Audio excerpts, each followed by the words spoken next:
Hi Ate Yasi. Gusto ko lang po sanang i-share yung karanasan ko sa dati naming bahay. 10 taon pa lang po ako noon at kalikutan ko pa. Mahilig po ako makipaglaro noon sa ate ko ng tagu-taguan. Tapos palaging si ate yung taya.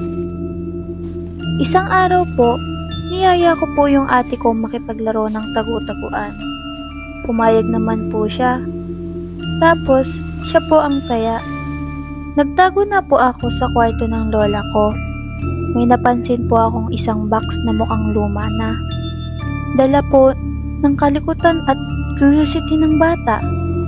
Pinakailaman ko po, Ate Yas. Yung box.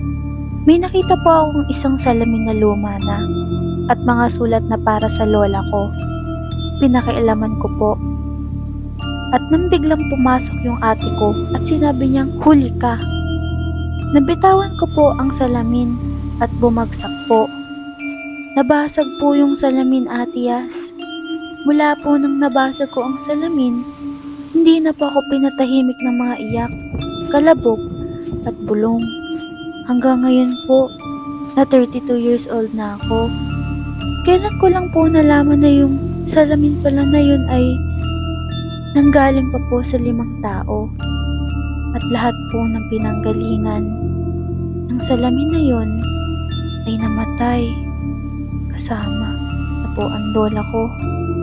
Kaya Ate Yasi, natatakot po ako ngayon dahil sa mga nalaman ko.